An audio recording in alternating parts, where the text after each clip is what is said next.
This is class for PTD 2142, Mechanical Measurement and Instrumentation. Hopefully you all tahu perlahan betul. Okay, so we will continue our previous class about the pressure measurement. Saya share dulu dia punya ni.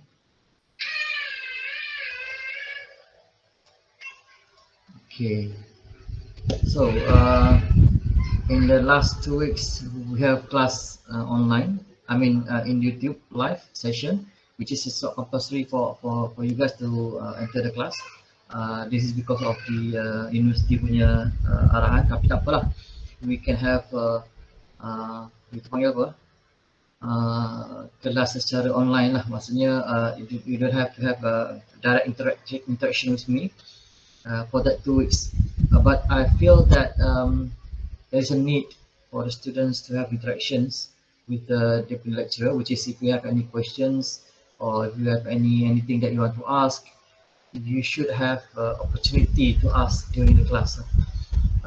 So that's why we need to have this kind of session, which is the Google Meet session, so that you can have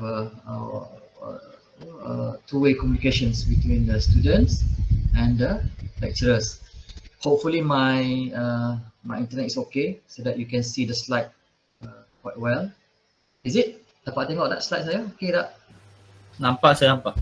Okay, saya kalau boleh nak dia nampak jelas lah, supaya so you can have a good experience learning this one. We know that internet online learning is quite challenging, but this is the time that we need to face the challenge.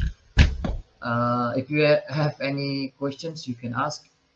First, I need to remind that we need to have a test number 2, the second test, which will be happening. Sorry, saya tutup WhatsApp, dia bunyi banyak semua. Actually, we need to have test 2 next 3 weeks from now. It's actually scheduled just a week before, dia dijadualkan seminggu sebelum study week.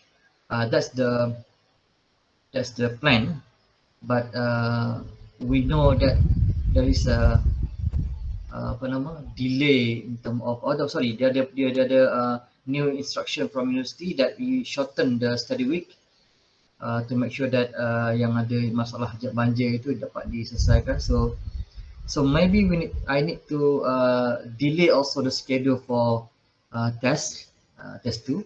I don't know whether it's lucky for you or not, but for me better to have early test so that you can focus on the assignment. But again, you also need to study about the test. The test will be include the one that we left in the previous class, which is we left at strain untuk test 1, SAPA strain sensor, and you refer the slide after that. If you want to know the susunan kita punya kelas, you can refer to the playlist yang saya buat dekat dalam YouTube channel tu, so that you can see the susunan kita punya kelas. So that for test 1 I stop at strain measurement, and the topic after that will be included in the test 2 lah, until the one that we learn now, including the one that have in lab session. But you don't have to worry, we will have some kind of like revision, so that I'll make sure that you put the best in test 2 lah. So no worries, I will have a session for revision session. I also will give you some kind of like exercise lah, so that you can prepare for test 2 nanti. Okay.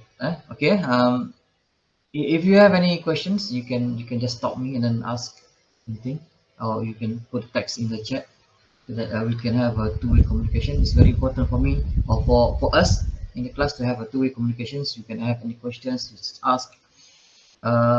Sebab bukan apa, ini sebenarnya ialah session, lecture session untuk belajar, which is you are the one that need the informations, and I'm helping you by giving the informations.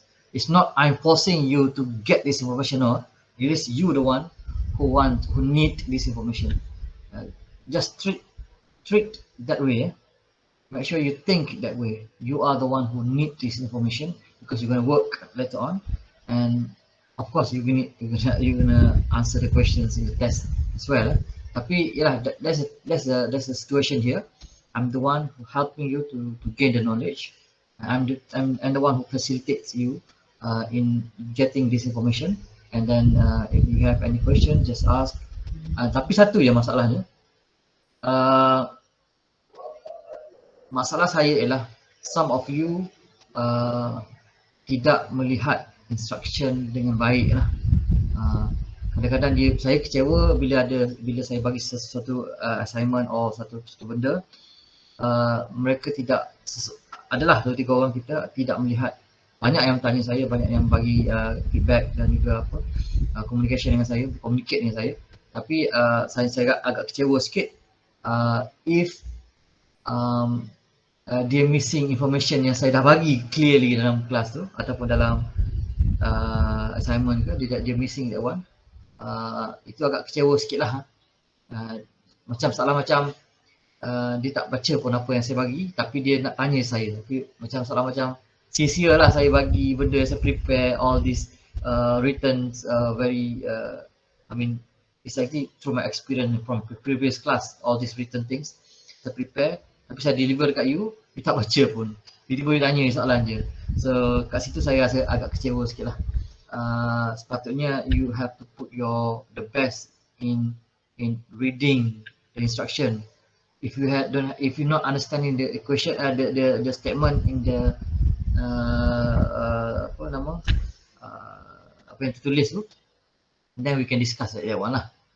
Just give me the proof of the instruction. Contoh sama ramai yang tanya saya berkenaan dengan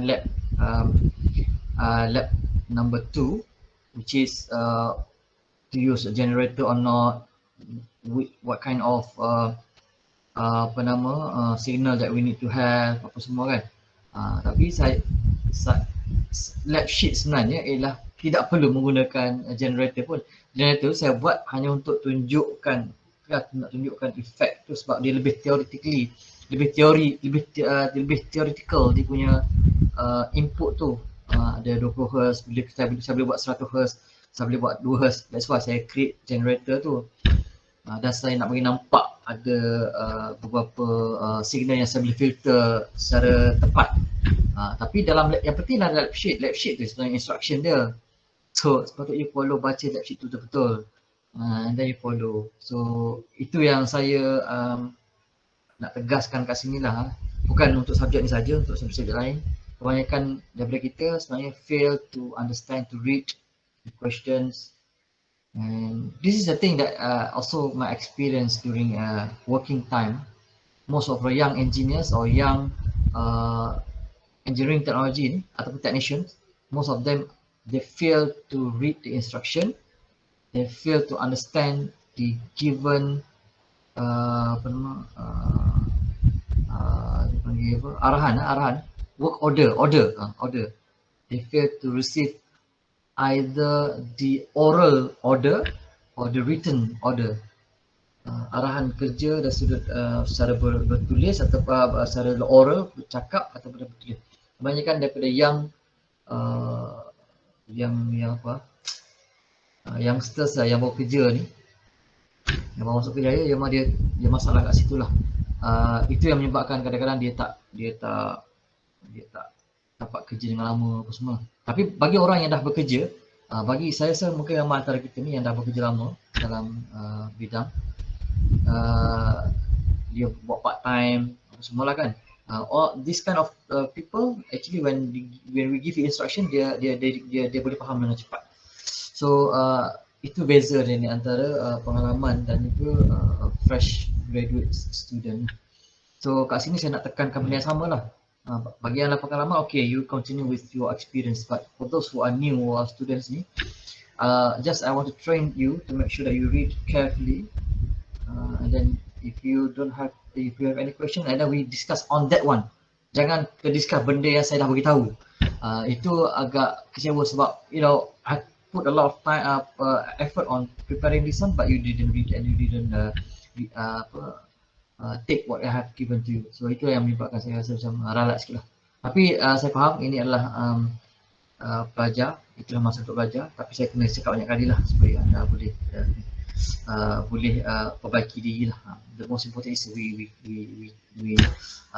fix the problems, and then we make sure that we improve ourselves in the future.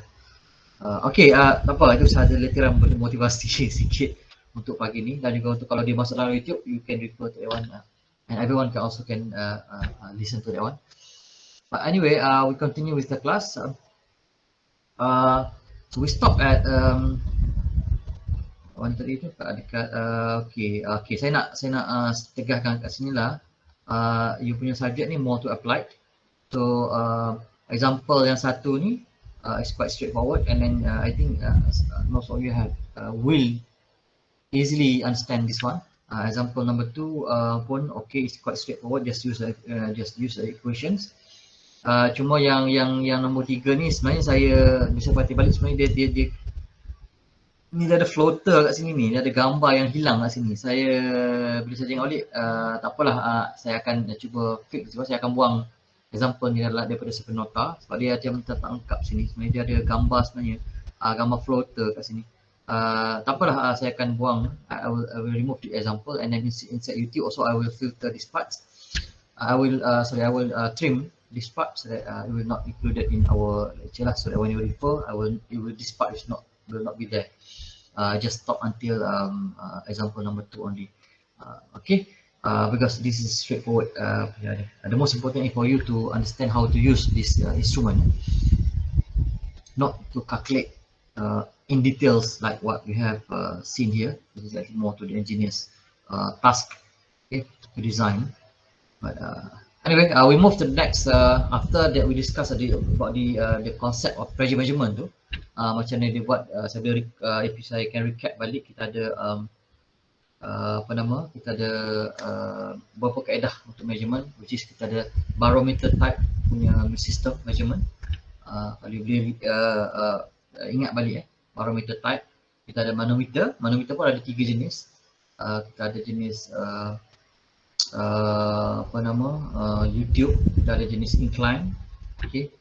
Lepas tu kita ada jenis micrometer, tapi kedua-dua ni adalah YouTube manometer, yang mana dia ada 2 input, dan kita nak measure differential pressure. Manometer is differential pressure, dan untuk barometer ialah untuk measure pressure environmental pressure. Tapi kedua-duanya melibatkan gauge pressure lah, gauge pressure yang terdapat. Itu kalau kita gunakan 2 konsep ni lah. Tapi kita ada lagi konsep-konsep lain yang menggunakan mechanical. Okay. Ini yang saya akan masukkan seterusnya, iaitu menggunakan elastic elements, which is ada 3 jenis, iaitu Bourdon tube, which is kita dah tengok pada awal-awal lecture dulu, Bourdon tube. Kita ada bellows and capsule type pressure transducer. Kita ada jenis diaphragms.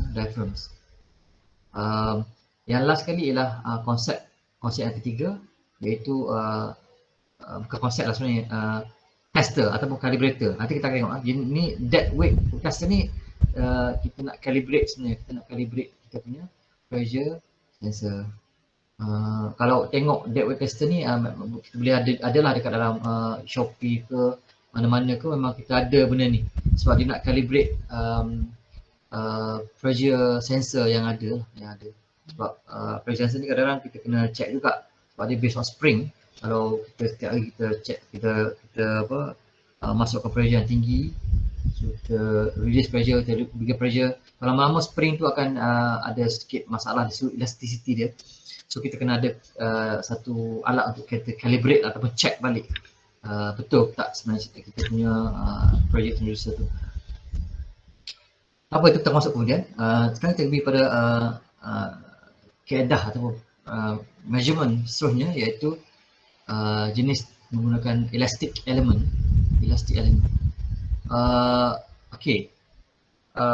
Yang ni yang tadi yang last week tengok pressure measurement, konsep pressure measurement untuk kita kira differential pressure lah. Tapi ni yang ni lebih lebih kepada transducer. Yang sebelum ni lah measurement pressure tu, kita tengok pressure. So bila kita tengok air tu naik, apa tu, kita tengok kita measure kan, manometer kan differential of fluid inside dia punya manometer tube tu. Kita boleh kira pressure direct. Itu maknanya kita it's a sensor. Itu sensor lah. Sebab kita boleh sense, boleh tengok terus pressure. Tapi kat sini kita nak bincang ialah transducer. Kena ingat apa definisi transducer, which is dia convert daripada original form of measurement punya parameter tu into electrical ataupun into different form of measurement parameter tu, daripada physical kepada electrical, ataupun kita tukar form of parameter tu, bentuk dia. Itu maksud transducer. Anda boleh recall balik video-video sebelumnya untuk tengok kalau masih lupa lah. Okay, so elastic element, inilah satu elemen yang akan convert daripada tu, kita akan convert pada electrical signal. Okay. So dekat sini dia akan involve dua benda. Pertama primary sensor dan secondary sensor lah, kalau masih ingat lah. So kat sini memang nampak lah penggunaan secondary sensor tu, sebab dia convert daripada mechanical ataupun physical kepada other form. Other form ni can be banyak cara, mungkin mechanical juga, mungkin electrical, tapi kita akan cakap pasal electrical lah, sebab bila transducer ni kita nak terus masuk dalam kita punya data acquisition untuk kita punya further analysis. Okay, so primary sensor and the secondary sensor. Kita tak akan masuk secondary lagi. Kita akan bincang dulu mula-mula ni berkenaan dengan the primary sensor, the one that capture that pressure, that see them, that convert the pressure into a motion, pergerakan. Okay. So kita ada banyak elastic element, which is yang saya beritahu tadi, Bourdon tubes, bellows, capsule, diaphragm. Okay. Itu ialah contoh primary sensor. Dia convert daripada physical pressure itu kepada physical motion, translation, physical motion. Lepas tu, ni kita akan bincang lepas ni, iaitu secondary transducer element. Okay. So kita tengok dulu primary dia.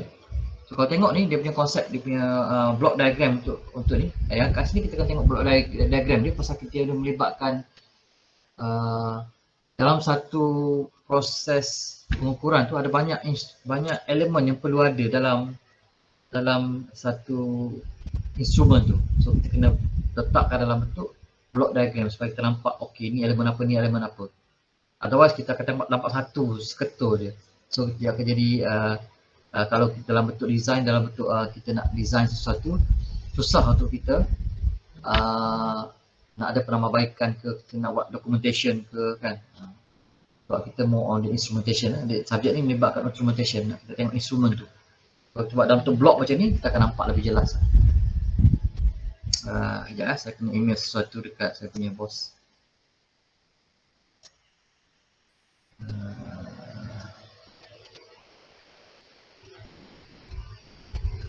Okay,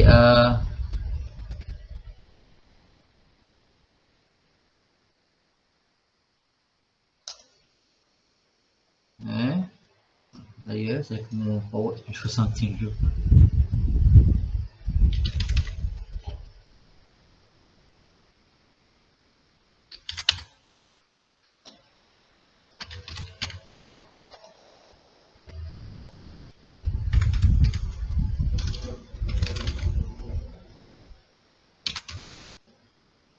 Okay, sorry about that.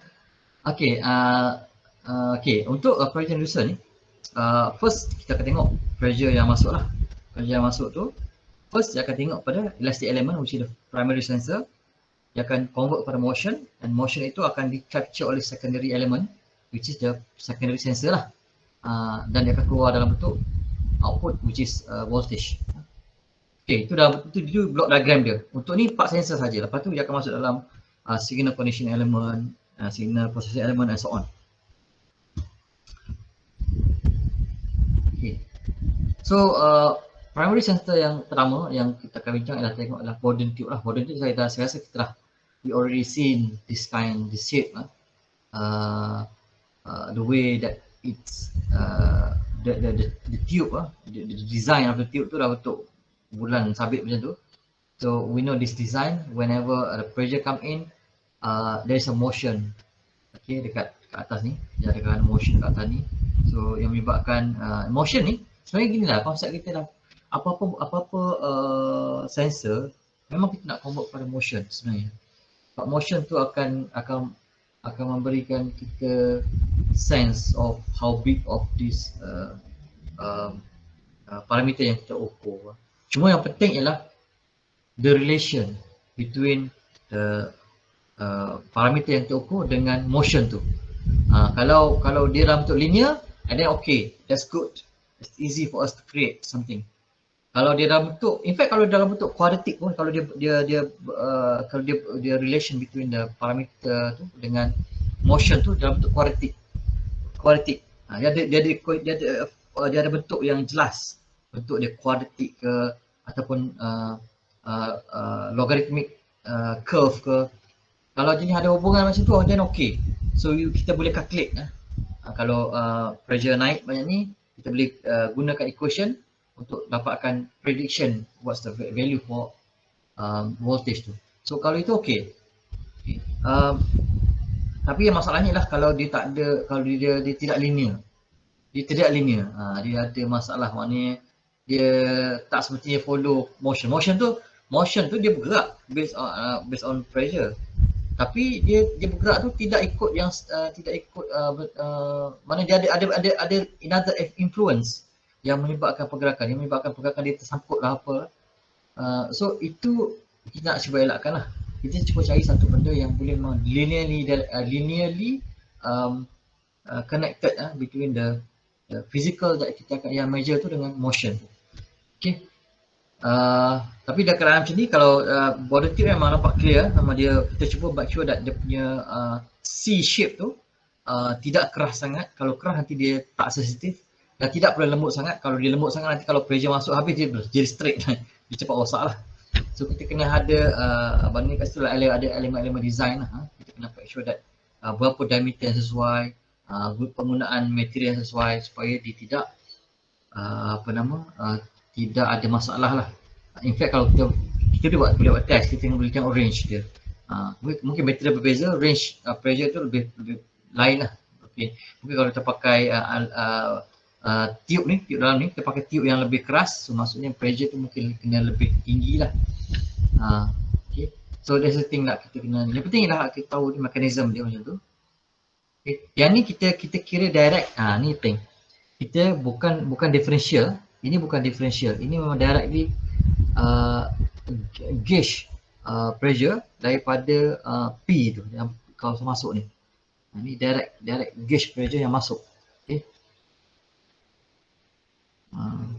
Kalau gas lah. Kalau angin kalau kan pump tayar kan. Kalau angin masuk lah. Kalau cair lah masuk dalam tu. So it's a gauge pressure. Dia bukan differential pressure macam manometer tu. Okay, dan ni itu tadi sensor, bahagian sensor saja, C shape tu. Sekarang this is how we convert into, pertama mechanical. Dia maknanya dari sudut ni kita the motion, ni sensor. Ni sensor dia. Pressure sensor. Now it converted into other form of kita panggil display, which is motion in term of jarum, the needle that show the scale of the pressure. So sekarang kita convert pada mechanical. Ini mechanical lah, yang biasa. Tapi dalam kalau tengok pada test 1 tu, ya ke saya tak ingat. Saya ada discuss macam mana nak, saya rasa dalam assignment macam mana nak naikkan dia punya sensitivity dia. Ingat lah, dia konsep sensitivity ialah kita bagi small pressure ataupun small input, tapi output dia besar. This is sensitive lah. Kalau kita bagi input banyak tapi output dia sikit je, itu maksudnya dia tak sensitif. So this design, so kita kena tengok lah kat mana mekanisme yang boleh menyebabkan sensitivity dia bertambah. Mungkin the design of the linkage ni kan, kita boleh adjust supaya the linkage dia tu ada sikit pergerakan dia pun makin besar. Atau mungkin gear kat sini, ada kan dia ada gear kan, mungkin bilangan gear ni, ratio gear ni dengan gear kat sini, pinion dengan sector ni, kita boleh check, kita boleh adjust dia punya ratio, macam-macam lah. Mungkin spring ke, itu yang bila kita discuss tentang sensitivity. Tapi the thing is, this is the concept of Bourdon tube. Dan dia boleh dapat pressure 10 ni 10.04 ni, maknanya di bawah pada atmospheric pressure kan sebenarnya. Kan kita ingat 10.05 is actually 10.05 Pascal is actually the atmospheric pressure. So, kalau 0.4 ni lower than atmospheric pressure lah. Dan dia boleh sampai 10 kuasa 9 Pascal punya ketinggian pressure tu. Depend on the design lah. Itu yang common lah, Bourdon tube. Sekarang ni kita ada satu lagi, sebenarnya common juga ni, bellow. Dia ni bellow. Cuma kita tengok konsep dia ialah pressure in, P1 in. Apa dia buat ialah dia tolak P2, tolak the P2 punya ni. Sebenarnya kenapa disebut P2 sini? P2 ni sebenarnya adalah satu benda yang menghalang dia daripada pergerakan lah. Mungkin ada pressure dari luar yang menghalang dia kan. Tapi the thing is P1, the cage pressure P1 pushing this I don't know, this ends. Then the elastic element here will form, will give a motion. Tapi dia macam spring tau. So when P1 is disappear, so it will back to the original position lah. Okay. Dia kena faham lah. Okay. Tapi kalau dia tak balik pada asal, maksudnya ada something wrong dengan bellows tu lah. Dia maknanya dia tak sensitif lah. Dia akan ada mungkin lah when we have too much force atau pressure inside here, so that the spring element here menyebabkan dia hilang ke dia punya sensitivity dia, jadi hilang, dia keras, so tak balik asal. So macam dia akan jadi macam ada isu, ini kita akan masuk, dia akan ada isu hysteresis lah, dia tak balik asal. Okay, dia akan ada hysteresis. So make sure that we have a good choice of materials untuk bahagian tube ni, metal tube ni. Okay, tapi yang penting kita tengok lah, kalau saya suruh lukis dalam soalan, dia boleh tengok lah bentuk ni, ini bellow sini, ini bellow. Okay, kita jenis kapsul. Kapsul ni tadi bellow kan bentuk lain kan, bentuk yang macam ni kan, dia ada macam ada dia panjang sini, dia agak lebar. Okay, so that air will fill into this space kat sini kan. Tapi kalau kau tengok sini, kalau jenis kapsul, space ni totally bentuk ni je, bentuk panggil apa? Dia macam balloon lah. Balloon lah. Balloon ni maknanya ada pressure in, akan ada motion lah dekat sini. Tapi saya nampak kalau jenis macam ni dia kena jaga elok lah bentuk dia, sebab dia kemungkinan dia boleh mengembang dalam banyak position. Dia boleh mengembang ke sini, ke atas ni, mengembang ke bawah ni kan, dia boleh mengembang kiri kanan pun boleh. So we need to make sure that maybe the type of pressure tu, the range of pressure tu mungkin dia lebih kecil lah daripada bellow lah. So bellow we know that it's fixed lah, fixed di position tu memang dia kiri kanan saja, they go straight this way only. But untuk jenis capsule ni mungkin akan bentuk gelembung lah. Gelembung macam balloon gitu. Tapi the thing is still dia akan create motion,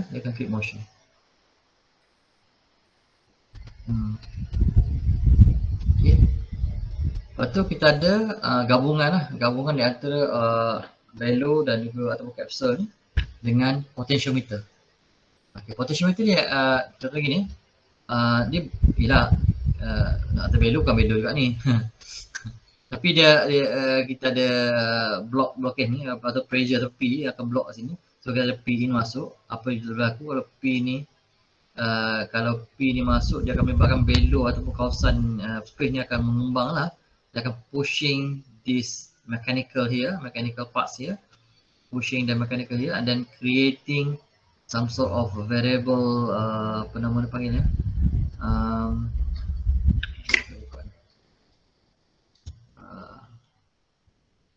panggil resistance, dia panggil variable resistance. So kat sini dia akan Rx dia akan berubah ikut motion of L, how much L move, dia akan create dia punya Rx ni. Okay, so yang ni dia macam temperature lah, temperature juga. Itu kan, jadi kita ada boleh ubah. So that when we have a variable resistance here, so kita akan boleh measure E output lah. Dia punya E naught ni akan jadi kita punya reading value lah. Kita akan tengok maklumat E naught ni kita akan relate dengan the motions of the bellow ke capsule kat sini. So kita boleh terus kaitkan dengan nilai pressure lah. Kat sini dia ini contoh variable resistance lah. Banyak lagi contoh lain, strain gauge. Tapi bukan, tak boleh pakai strain gauge, sorry. Maafkan saya tarik balik. Dia tak boleh pakai strain gauge. Dia memang tengok motion saja. Strain gauge bukan motion tu. Dia tengok motion. Ini jenis variable resistance ni, dia boleh juga pakai satu lagi kaedah, itu LVDT. LVDT. Pun boleh guna. Cuma kita tak masuk lagi LVDT. Mungkin next saya akan cerita sikit lah pasal apa itu LVDT. Okay. So ada dua kaedah yang kita boleh measure, iaitu satu LVDT untuk motion state line dan satu lagi potential resistance measurement. Potentiometer, resistance atau potentiometer lah. Potentiometer. Potentiometer ni dia bagi nilai value, nilai E naught based on resistance change. Okay, kemudian kita ada satu lagi, tadi bellows dengan capsule. Kita boleh relate dengan dua kaedah untuk secondary sensor, which is LVDT dan potentiometer. Sekarang tengok pada diaphragm. Diaphragm, konsep dia ni lebih pada differential pressure. Boleh jadi differential, boleh jadi tak. Tapi kat sini, contoh ni kita ada differential pressure lah. So, kita ada P2 in, dari P2 in yang akan masuk. Kita ada P1. So kalau P1 lebih besar daripada P2, jadi dia punya diaphragm akan bergerak ke arah P2 lah. Dia akan menolak ke arah P2. Dan kalau sebaliknya berlaku, kalau dia negative pressure, which is P1 is greater than P2 greater than P1. Kalau P2 itulah atmospheric pressure, then kalau dia bergerak ke arah P2, maksudnya dia negative pressure lah. Dan kalau let's say P2 tu greater than P1 is greater than P2, dan dia akan dia ada pressure increase greater than dia punya atmospheric pressure. So this one like we can have a differential pressure. Diaphragm ni membrane lah, dia buat daripada membrane. Membrane jangan ingat benda yang nipis macam plastik tu, bukan tu je. Plate plate aluminium pun boleh jadi membrane. Depends on the elastics. Kita pernah buat satu, kalau mungkin dia ada masa nanti you pergi pada lab makmal fluid. Kat situ saya agak interested lah nak tunjuk sebenarnya. Itu yang memang kita design khas daripada tim technical fakulti yang ada. Pada tahun 2012 kita design dan kita buat sendiri pressure user tu. Kita gunakan design lah. Dan kita buat membrane tu nipis lah, dengan menggunakan aluminium block tu. Dan dia boleh dapat pressure dapat berada dalam 6 bar. Ingat 3 bar pressure air daripada air rumah biasa. So kalau 6 bar, you boleh bayangkan dia 2 kali ganda lah pressure tu. So kita boleh dapat dah sampai 6 bar lah dia punya pressure untuk measure. Itu yang kita buat lah, jenis diaphragm type pressure measurement, pressure sensor. Okay. So ada dalam tu banyak lah, ada jenis membrane, ada jenis jenis corrugated. Corrugated ni jenis ni apa corrugated ni corrugated shape lah. Corrugated shape. Dia bukan dua ni, banyak lah, macam telur kulit apa, sarang telur pun ada kan. Banyak-banyak lah. Tapi corrugated ni dia ada elemen-elemen stiffness gitu, stiff itu. So dia akan ada elemen-elemen spring dalam corrugated ni. Sebab dia boleh membengkok, boleh meluruskan, depend on the pressure yang masuk tu. Okay, so the more surface area, the better lah untuk dia capture the pressure kan. Kalau dia ada macam dua lekuk ni, so pressure dia punya surface area tak banyak lah. So kalau kita banyak lakukan ni, banyak lekuk kat sini, so dia punya effective surface area pun meningkat lah. Okay. Itu menyebabkan corrugated diaphragm lah. So untuk diaphragm, untuk jenis diaphragm ni ada satu kelebihan dia boleh untuk dynamic measurement, pasal dia boleh pergi kiri kanan, so dia boleh ada elemen-elemen kita nak tengok, kita nak measure dynamic pressure. Kalau design yang betul, design yang tepat, kita boleh dapat dia boleh capture the changes, the fast changes, syashul pula saya. Kita boleh capture fast changes of pressure lah. Kan kita tengok tadi kan ada P2, P1 dan P2 kan. So kemungkinan P2 ni lebih kadang berubah, lebih besar dari P2, mungkin lebih kecil dari P2. So dia akan ada changes. So of course diaphragm akan ada changes juga lah. Either change in one side or two-sided. It doesn't matter. The most important is this type of pressure sensor, dia boleh measure dynamic. Okay. Macam mana kita nak capture? Macam mana kita nak capture the motion tu? Ada cara lah. Nanti rakan tengok lepas ni. Tapi untuk sampai pada pressure pada dia punya secondary sensor tu, kita nak tengok apa benda yang bergerak sebenarnya. Apa benda? Yang bergerak ni ialah deflection. Kita pun tengok sini. Kalau yang corrugated ni tak nampak sangat beduk-beduk ni. Ni yang ni. Deflection. Dia pasal ni straight, okay. Dia ada pressure, dia akan deflect. Dia akan deflect. Okay. Kita nampak macam straight line kan. Sebenarnya bukan straight line. Dia kalau bayangkan kalau dia ni, kalau circular tu kan. Kalau circular macam tu kan. Kalau pressure kat tengah, dia akan jadi macam ada lekuk lah kat tengah kan. So tak ada demo kat sini. Boleh bayang macam tu lah. Bukan jenis kayu macam ni kan, straight kan. Macam bengkok je lah, bukan. Dia tak macam tu. Saya bersikap ambul lah senang. Dia bukan macam tu je. Dia bukan satu bentuk kayu macam ni. Bukan. Dia just satu bentuk shape yang 4 segi. Tapi ada kajian yang kata bukan 4 segi, circular.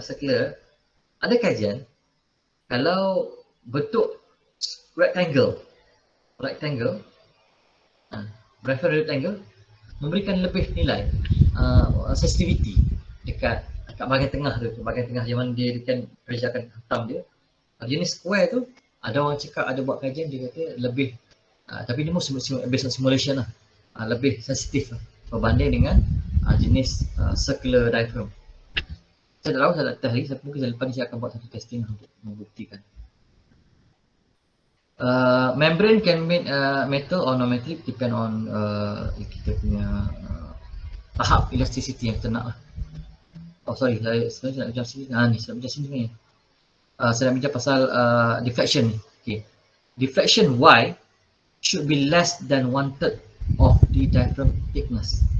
Sedangkan diaphragm kan dia circular kan. Kita macam kan. Kita balik macam ni. Kita tengok dia punya thickness dia. Thickness tu kalau tebal sangat nanti dia tak deflect pula. Kalau dia nipis sangat, dia too much deflection. Mungkin boleh patah, boleh pecah. Tapi yang penting ialah maximum deflection should be less than deflection tu. How much deflection tu? Okay. dia punya deflection tu mesti lebih kecil daripada 1/3 of dia punya thickness. Berapa 1/3 of thickness tu kan kecil lah sebenarnya, kecil sebenarnya, tak maknanya dia kata lain deflection tak nampak pun sangat pun deflection tu. Tak nampak sangat pun deflection kan. So lagi nipis kita punya, lagi nipis kita punya apa diaphragm tu, lagi kecil lah dia punya deflection yang sepatutnya. Kalau tak nanti dia lebih.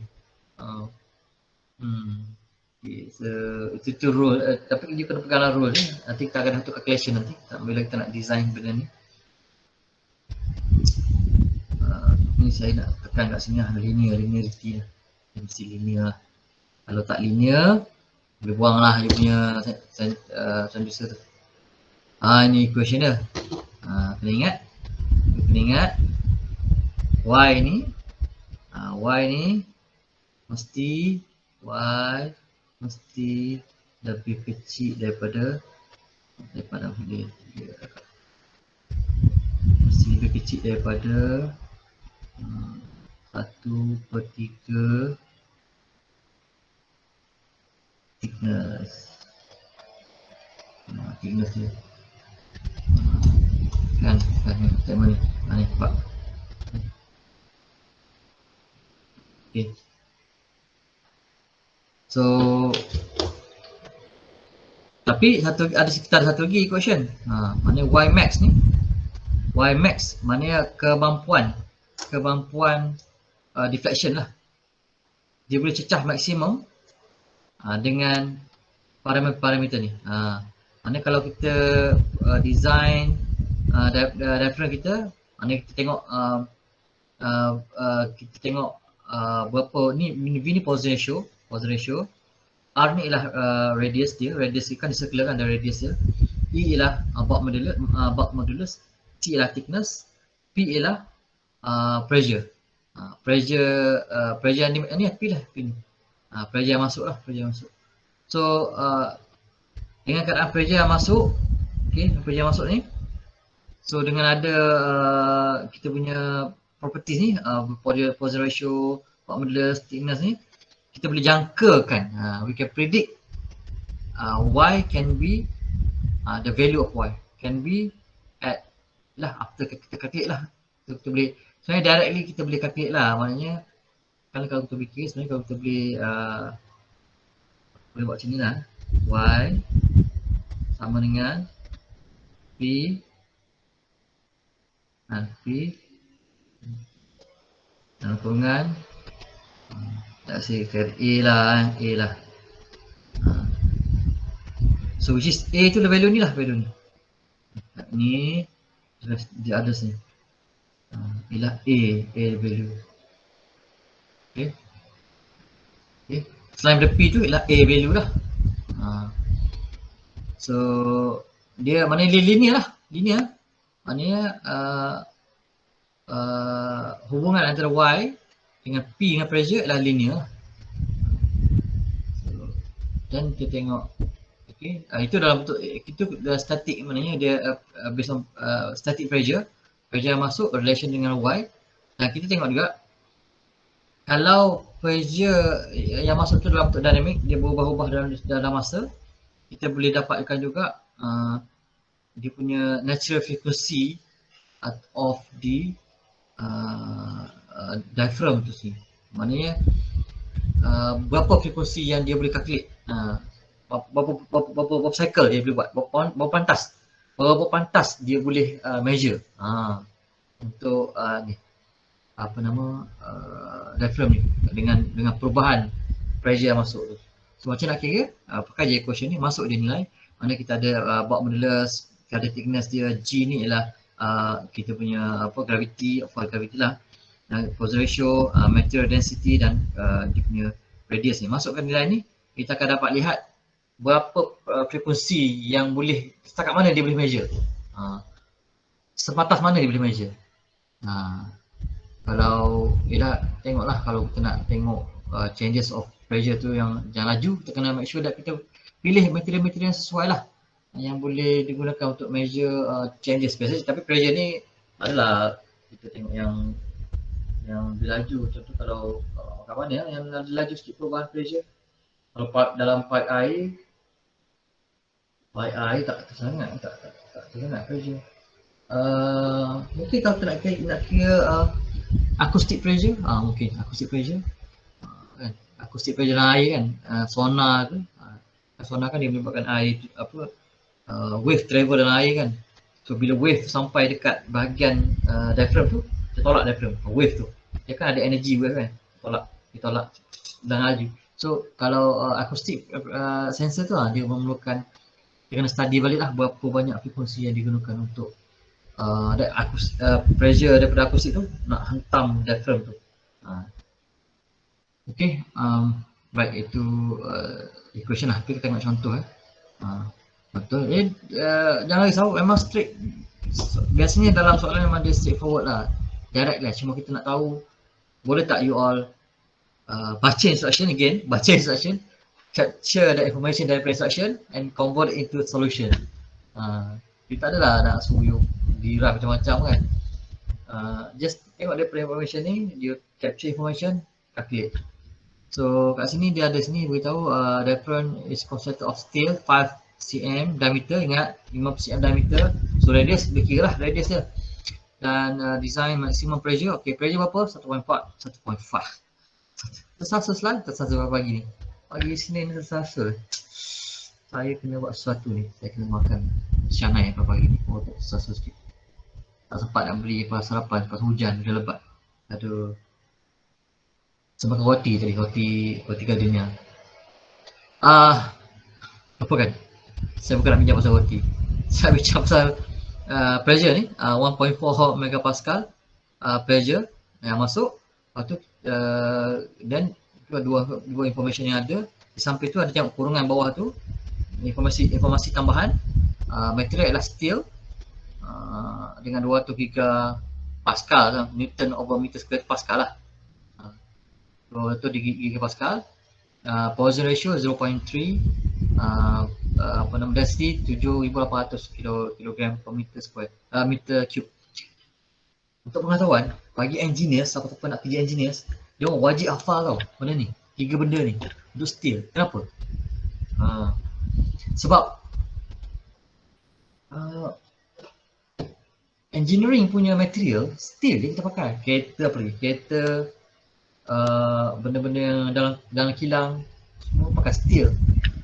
So semua benda pakai steel. Pasal revolusi industri zaman bila dia dapat dia memenuhi property steel. Dia ringan, di sini besi, dia ringan, banyak ada besi kan, banyak merata ada kan. So dia tambah elemen karbon menyebabkan dia elemen dia buat satu dia re-engineered besi tu menjadikan alloy besi steel. So dia digunakan secara meluas. So, semua orang pakai benda ni. So that's why properties dia kita meniti di bibir lah. Density 7,800 kg meter cube. Lepas tu dia punya Poisson ratio 0.3 and E ataupun modulus yang 200 gigapascal. Meniti di bibir lah dia punya properties tu. Kadang-kadang saya kalau engineering student, saya tak bagi pun ni lah, saya cakap steel. Pandai-pandai you cari, saya cakap steel. Okay, material apa? Material steel. You cari lah sendiri, you kena ingat lah Poisson ratio dengan dia punya density dan dia punya modulus yang dia. Dan okay, tiada maklumat ni, masuk je lah, masuk je dalam equation yang dia ada tu, masuk je semua, gerbuk-gerbak, dapatlah calculate. Pertama dapat calculate ni lah benda ni kan, frekuensi dia. Ingat ni dalam bentuk omega tau. Omega ni kita kena convert juga ke dalam bentuk ni saya belum introduce lagi. Tapi kalau you dapat ni boleh cukup lah.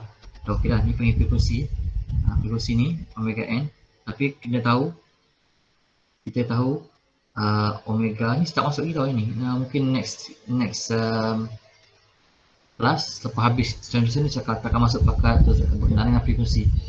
So omega sama dengan 2, tapi saya rasa dulu dah ada kan 2 pi f. 2 pi f. Okay, omega sama 2 pi f. So omega n kita dapat daripada equation ni. So nak tahu frekuensi F, kita kena convert lah, mana bagi omega dengan 2 pi. Bagi F dengan 2 pi dapat nilai F. Okay.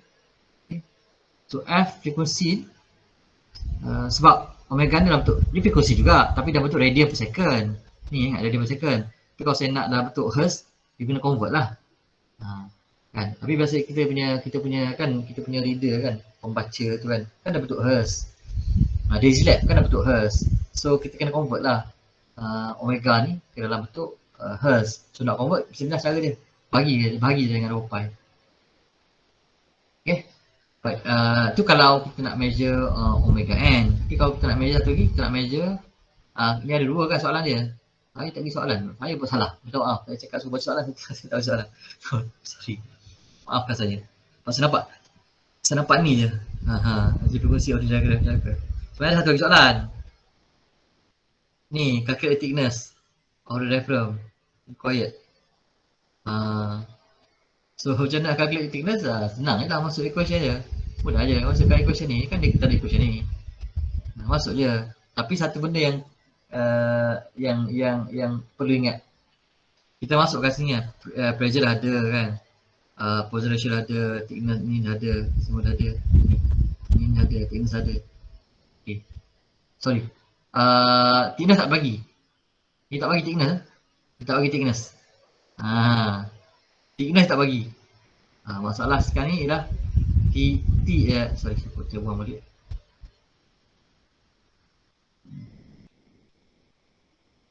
Sorry, masalah sikit ni saya mouse problem sikit. Ya.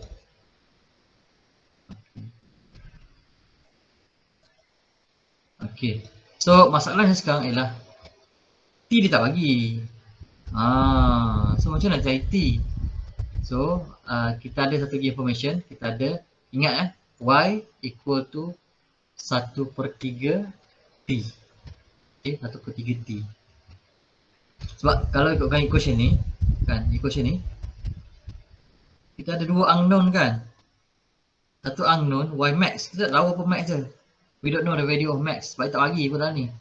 Soalan tak bagi berapa Y max. Dia tak bagi juga thickness. Dia tak bagi juga thickness berapa. Kan? So kita ada dua unknown. Macam nak selesaikan dua unknown dengan menggunakan satu equation? So tak boleh lah. So kita kena, either kita kena kurangkan unknown ataupun kita tambah equation. Tapi tak ada equation lain lah kita ada kat sini. Satu equation tu je yang melibatkan diaphragm. So apa kita buat? Kita kurangkan equation, kita punya unknown itu. Maknanya sekarang unknown yang kedua adalah Y max. So kita tahu Y max, Y ni sama juga dengan 1/3 T. Ingat 1/3 T. So dah tak ada dah Y kat situ, ada T je. So kita tinggal T je. So kita move around T lah. Kita pindah T ni, kita pindah T ke sana. Ada 3 move ke the other side. Dan dia akan jadi macam ni, So kita pun selesaikan lah. Jadi macam ni. So T sebagai unknown, everything you have the value, you just plug in all the values and you can have T 1.09 kali. Yang tricky part nak calculate ni je. Tapi everything is given there.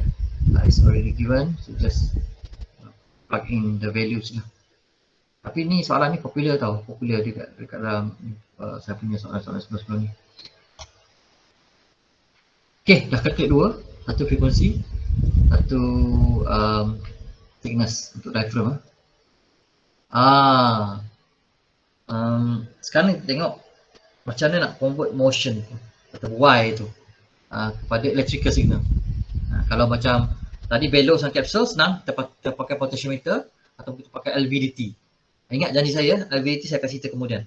Tak apa, sebab potentiometer dengan LVDT dua-dua tu dia akan detect motion, translation. Dia pergerakan translation. Dia bergerak saja. Ada pergerakan macam ni je. And then kita boleh calculate dengan menggunakan potentiometer ataupun LVDT. Ingat, motion dia besar tau. Pergerakan dia besar lah, relatif besar motion tu. Tapi diaphragm ni kecil. Dia punya kembang tu kita tak nampak. Macam saya cakap tadi, dia punya Y tu mesti 1/3 daripada T. Kalau T tu nipis, ayah, Y tu berapa banyak sangat. So kat situ macam mana kita nak measure dengan menggunakan elevability dan potentiometer, dia pun gerak pun tak, macam tak nak gerak aja kan. So kita kena cari satu benda lain yang lebih sensitif untuk melihat dia punya Y tu, iaitu kita ada 3 jenis example, iaitu strain gauge, capacitance dan piezoelectric crystal element. Ada 3 perkara, 3 benda ni yang digunakan untuk measure lah. So kalau pertama ialah tengok strain gauge. So strain gauge, kita letaklah strain gauge kan, kita tampal je dekat atas diaphragm tu, tampal je atas. Ini yang saya buat pun dekat lab. Nanti kalau kalau ada masa mungkin next sem tu you dah datang fakulti, you join mungkin projek dengan saya ke, dan kita tengok macam mana dia tampal strain gauge di atas diaphragm tu. Diaphragm kan, tampal je so that strain gauge kan sensitive. So any kind of motion of strain dekat dalam diaphragm tu kan, bila diaphragm tu deform, dia akan menyebabkan ada strain, pemanjangan dekat dalam atas permukaan diaphragm tu. Jadi dia ada changes tu, strain akan berikan bacaan. So kita letaklah tampal dia. So strain gauge ni akan sambung dekat directly dekat DAQ lah. So DAQ akan measure terus voltage change due to the strain. So sekarang ni pressure induce strain ataupun menyebabkan ada strain dekat dalam diaphragm. Strain value tukar dah bentuk, kalau pakai strain gauge dia akan bentuk resistance tukar kepada voltage. Nampak tak? Kenapa saya ajar strain gauge dulu sebelum ni?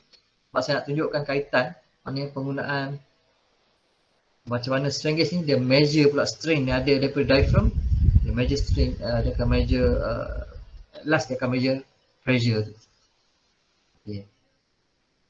So jauh perjalanan daripada pressure tu nak sampai kepada electrical signal tu, jauh perjalanan dia. Pressure convert into tukar bentuk diaphragm, deform the diaphragm, and that deformation cause the strain measured by the strain gauge convert into resistance, and that resistance convert into voltage. So perjalanan jauh lah. Tapi jangan risau, ia sensitif lah. Walaupun cuma kalau memang dia sensitif nak measure pressure, cuma mungkin dia ada delay sikit information tu daripada source sampai daripada akhir, ada delay sikit information tu. Okey, itu yang pertama, strain gauge. Dah tampal saja atas permukaan diaphragm tu. Okey, seterusnya ialah diaphragm type. Diaphragm type ni, okey, tengok betul-betul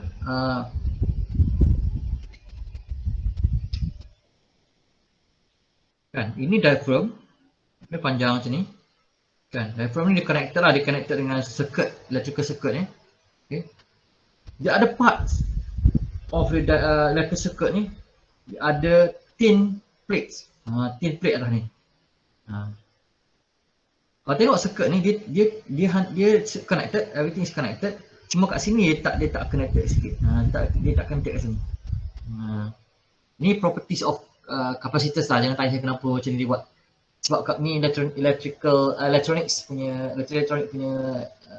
orang lah. Dia datang dengan circuit macam ni. Dia ada properties dia, maknanya lagi rapat, lagi jauh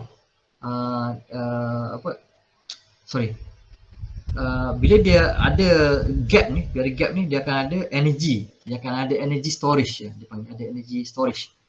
Di celah-celah ni. Dia rapat, dia sangat kecil sebenarnya. Sangat kecil. Dia akan store di some sort of energy. Okay. Electrical flow ni, dia akan flow, tapi dia akan ada store energy kat sini. Dia akan flow macam biasa, tapi dia ada storage dulu. Dan storage of energy ni akan berubah kalau gap ni berubah. So mungkin storage energy akan kecil, akan besar, based on the gap. Dan gap ni berubah based on pressure in lah. Pressure in kan ada perubahan pada ni, diaphragm akan berkembang kan. So akan ada perubahan pada gap dalam ni. So that gap changes akan influence the bukan influence, akan menyebabkan changes of the energy, electrical energy dalam kapasitor tu, dan menyebabkan ada perubahan pada value kat sini lah, E output dia, E not E output dia. Okay, macam nak kira, dia simple saja equation dia, simple saja equation dia. Okay, sebab sekarang kita tak cerita pasal, kita cerita dalam tajuk sebelum ni, tapi yang ni kita akan cerita lah pasal kita tak cerita mana-mana lagi pun. Okay, so simple je, C capacitance tu, okay, yang nilai kapasitor tu dipengaruhi oleh equation ni, dia pengaruhi oleh hubungan kait antara C, proportionality constant, which is a constant, E ialah dielectric constant juga, A ialah luas dia, the area yang terlibat dekat diaphragm tu, dan T lah thickness. So yang berubah adalah T lah, T yang berubah kan.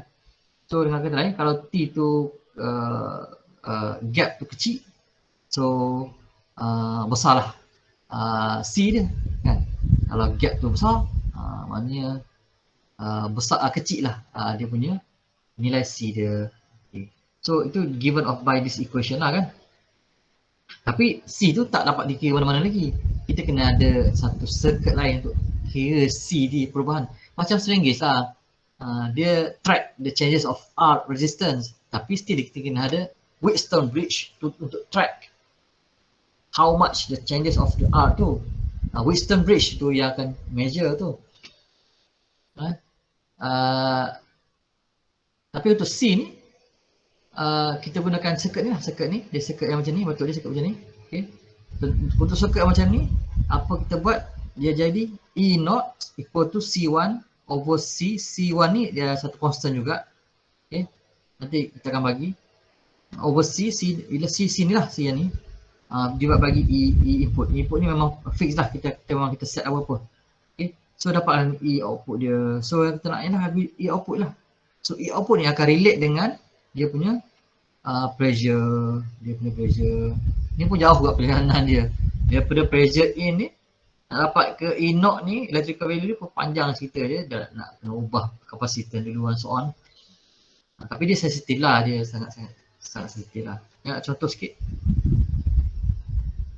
Ni dah ada lah nilai C1, berapa nilai dia. Dia kira. Dan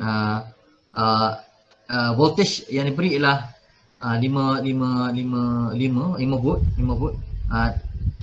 Ni lah EI input EI diberi lah 5 volt. Lepas tu dia punya plate overlap, dia punya lebih kurang dalam thickness lah 8, air gap ada 1.5. Okay. Ni overlapping dia dengan gap dia. So gap dia 1.5 sebenarnya, ni ada overlapping dia 1.8. Nanti kita akan tengok agak dia punya ni. Tapi ni construction dia tak apa, construction dia, tapi dia tak cerita pasal thickness lagi. Okay. Sebab T yang kita masukkan ialah the changes of T. Apa kita tengok teruskan. Kalau tengok macam ni mungkin tak faham sangat lagi. Dia padam sikit apa clear. So apa dia nak buat ialah kita nak kira dia punya kapasitor lah C, dan kira E0 dia. Okay, now tengok so dia beri oleh C1, dia beri E1, E input dia beri juga tadi 5 volt. Inilah dia A tadi. A dia dah overlap area. Masuk overlap area tu tadi. Tengok ni kat sini. Kan? Ni simula ni bulatan lah, dia membulatkan dia sini. Dia overlap kat situ. So area yang dia overlap ni, kan diaphragm kan dia sini ke sini kan. So kalau bahagian atas ni kecil lah overlapping area dia.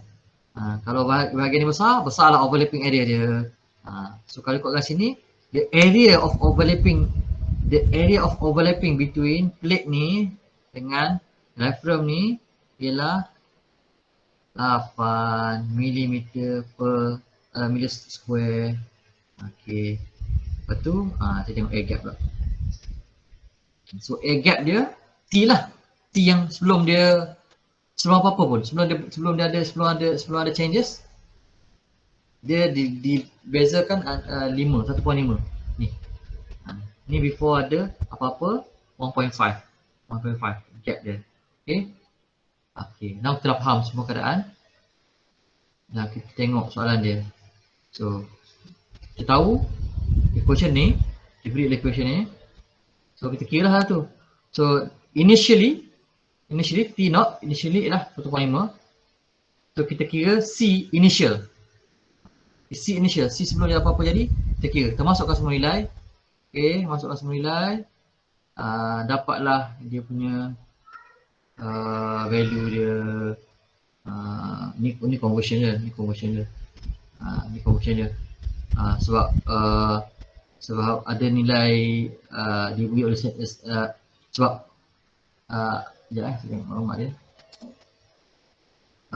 Ada yang diberi dalam cm ke?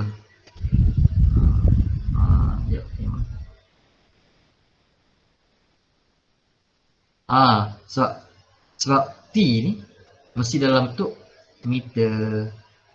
So dia kena convert kepada meter. Okay. So that's why dia ada ni lah, ni untuk convert kepada meter lah. Ni ada conversion kepada meter. So dia potong jadi meter lah. So tak apalah. Itu conversion lah. So make sure that ini yang biasa kesilapan yang berlaku lah. Sebab information dia beri dalam milimeter. Information dalam milimeter, tapi kita lupa nak convert pada meter semua sekali. So semua ni kita convert dalam bentuk meter lah. Convert dalam bentuk meter. Okay, sebab T yang asal memang dalam bentuk meter. So area pun kena convert dalam meter. Okay. Semua convert dalam meter. So barulah kita dapat C dalam bentuk microfarad. Okay. And then of course dapat C ni, dapat nilai C, masuk terus dalam equation lah. Masuk dalam equation ni. So kita tahu C1 diberi, E1 pun diberi, dapatlah E0. So inilah nilai voltage awal. Yang awal sebelum ada apa pergerakan lagi. Okay. So tapi kalau ada changes sebanyak dia kata tadi berapa?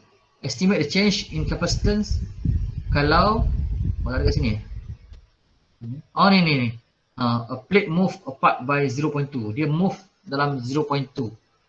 Merapat ke menjauh ke, tak kisahlah. Kalau dia ke atas merapat, kalau dia menjauh ke bawah menjauh. So let's say dah ada penambahan ni penambahan. So kalau dia let's say plus, kalau dia plus jadi tambah plus. Maknanya kita tambah lah 0.2 tambah 1.5 tadi kan, 1.5 original dia. So jadi 1.7 gap dia masuklah balik dalam equation, dapatlah 1.2. Ni kalau ditambah. Kalau dia ke bawah, kalau dia bawah gap dia bertambah. Kalau dia merapat ke atas, tolak sini akan dapat 1.3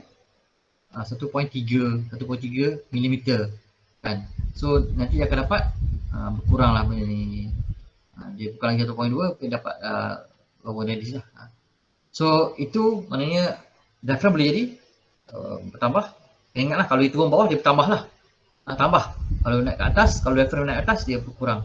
So you have to understand this sense dia tu. Okay. Kan ni kalau maksudnya saya tuliskan dia macam ni kan. Tapi tulisan tak tahu sangat. Kalau diaphragm tu bergerak bawah macam ni kan. Dia kena tambah lah sini. Tambah. Sorry. Tambah 0.2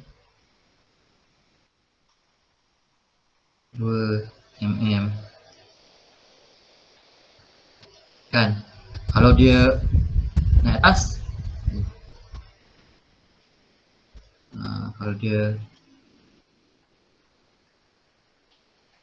naik atas gitu,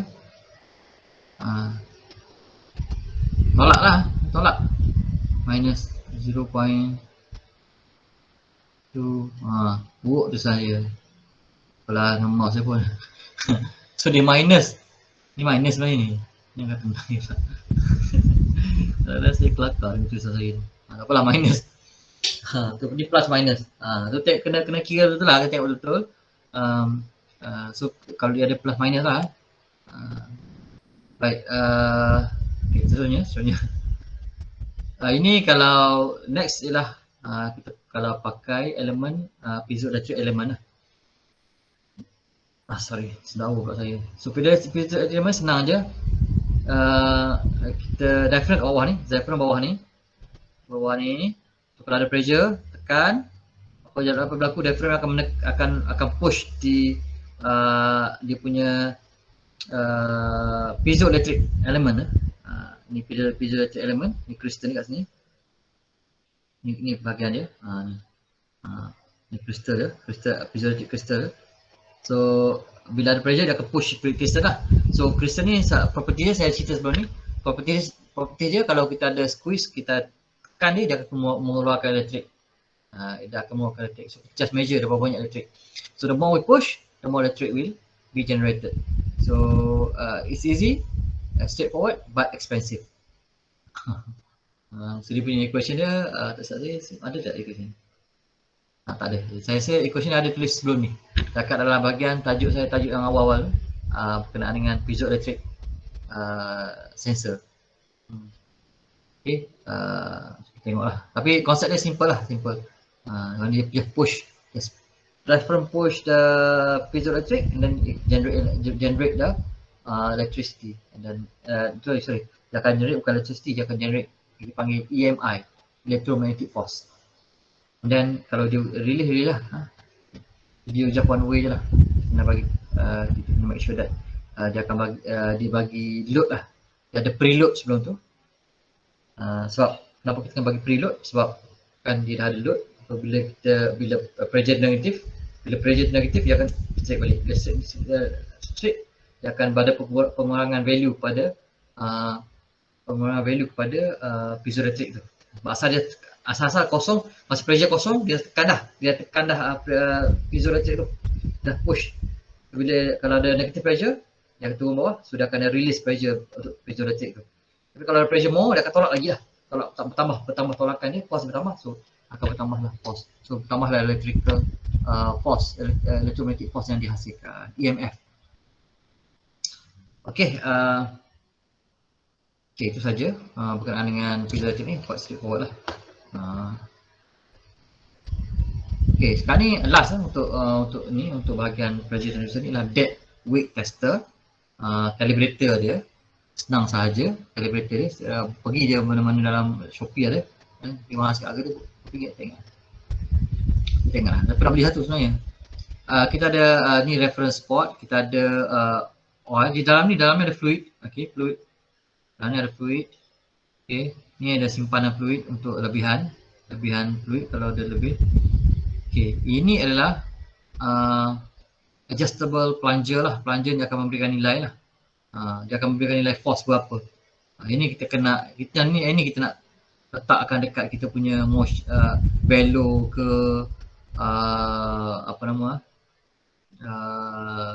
apa-apa yang menyebabkan motion lah. Motion diaphragm ke. Okay, sebab ni dia akan push. Ni plunger dia akan push. Kalau ada force kat sini, dia akan push. Okay. So force ni kan ni area kat sini, ada area ni area A. So force F, so ada F. Saya bagi sini lah. F, sorry, F besar bagikan dengan A sama dengan ini pressure lah. F sama F bagi A dapat pressure. So pressure masuk dalam ni, so dia akan convert ke dalam fluid. Ingat teori physics, pressure pada satu bendali akan uniformly distributed along the fluid lah. So sekarang ni force sebab dia asal-asal area dia besar kan. So area besar, so bila area tu kecil kan, force sama, force same. So pressure same. Pressure same, so force akan besar sikit lah. Besar sikit, so dia akan pushing in. So the pressure will be distributed equally, uniformly in all areas, including dia akan pushing the plunger. So kita akan dapat kira lah berapa pressure dia. So memang of course lah kita boleh kira kan. Kita bagi, bila kita letak load, kita ambil lah kita punya pemberat kan 1 kilo kan. Lepas tu kita tahu area berapa dia akan terlibat, area yang digunakan untuk push tu kita tahu. So kita boleh kira theoretical pressure dia. So kita boleh calibrate lah. So kita boleh buat pressure apa kita nak, satu pascal ke berapa pascal, kita calculate. Macam nak kita nak bagi, let's say kita nak bagi pascal 100 pascal. Kita nak bagi 100 pascal. So area dah fix. So apa kita buat untuk create 100 pascal, area dah fix, kita hanya kira force apa. Kita kira force lah. Kita calculate lah force berapa. So dah kita akan create, kita akan generate the known pressure. Ingat calibration apa maksud dia? Calibration ialah kita give the known input, kita measure the output kita tu daripada gunakan sensor kita lah. So that's why kita boleh using that way kita boleh calibrate lah. Betul ke kita punya pressure kita ni dapat, let's say kita bagi let's say 100 bar ataupun 2 bar, dapat tak sensor kita ni measure bar yang sama, pressure yang sama. So kalau dia ada error, maksud kita kena tengok lah, kita kena beli baru ke, kita kena hantar repair ke apa ke. So itulah function dead weight tester. So it's actually for calibration. Anda boleh baca dia punya ayat-ayat tu untuk lebih pemahaman. Tapi itulah fungsi dia, itulah cara dia. Anda juga boleh Google, tengok apa maksud dead weight tester. So kita boleh gunakan untuk calibration. So itu saja untuk bahagian pressure. So nanti kita akan next weeks kita akan tengok kepada nak habis lah kita punya sebenarnya lecture kita ni, nak habis almost done. Satu lagi lecture untuk pressure ni, untuk bahagian pressure. Sorry, bukan untuk dia, untuk transducer. Untuk transducer kita ada satu minggu depan, dan kemudian kita signal kita dah discuss banyak penggunaan signal di dalam lab. Okay, dalam lab punya session tu kita dah banyak cerita pasal signal. Cuma dalam kelas nanti saya akan masukkan sedikit, mungkin minggu depan saya akan masukkan sedikit teori berkenaan dengan the theoretical about the signal, or the signal. Okay. Dynamic basically the sinusoidal signal lah. Kalau signal yang static tak ada masalah, kita tak ada apa-apa masalah, dia straight forward je. Tapi kalau kita ada signal yang random signal, atau signal yang dynamic sinusoidal or impulse signal, so it need to have some sort of analysis, little bit analysis untuk kita nak faham signal yang masuk tu. Okay, of course sebab instrumentation engineer ni bukan setakat kita create sensor, kita juga kena faham apa output daripada sensor tersebut. Okay, habis bahagian ni. Mungkin saya cuba minggu ni lah. Saya sebenarnya tak nak bebankan you all dengan latihan banyak. Tapi again lah, sebab kita pun ada test 2 juga. So kita kena buat sikit latihan. So jangan terbeban lah kalau saya bagi latihan. Sebab ni untuk awak juga, untuk awak test. To make sure that you excel lah. Tapi jangan takut test tu pergi straightforward. Just make sure that you have a look on these notes, do all these example yang ada dalam notes. Fokus yang tu je, tak payah nak lebih-lebih. Ataupun kita tengok nanti ada sikit saya bagi tak akan di-class sikit lah beberapa latihan sebelum kita go further with the test. Okay, itu saja untuk hari ini. Nanti saya akan buka, insyaAllah saya tak lupa, saya akan buka attendance sekejap lagi lepas ni, just after this, and then please fill in. 12 o'clock saya akan close di attendance. Okay, ada soalan? Bukan yang pelajaran je, berkenaan dengan lab ke apa-apa berkenaan dengan subjek tu, kita boleh tanya.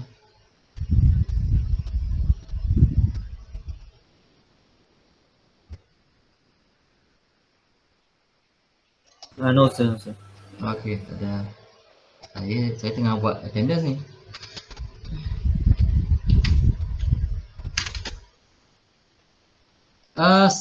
Siapa-siapa yang berada di belah-belah pantai barat, macam mana keadaan hujan sana? Hujan ke sana di pantai barat? Di pantai timur ni memang hujan hujan sangat lah, hujan lebat lah. Di saya tempat saya lah, di Kuantan ni. Di Kuantan ni memang sangat-sangat lebat hujan pagi tadi, dan memang air naik. Kereta saya pun tadi nak daripada masjid tadi memang hampir-hampir nak mati lah, saya pun risau juga. Saya masuk air. Okey, kalau tak ada apa-apa soalan, kita stop kat sini. Terima kasih banyak. Kita jumpa lagi pada minggu depan. Jumpa lagi pada hari Rabu ni. Terima kasih banyak. Assalamualaikum warahmatullahi wabarakatuh. Thank you, sir. Baik.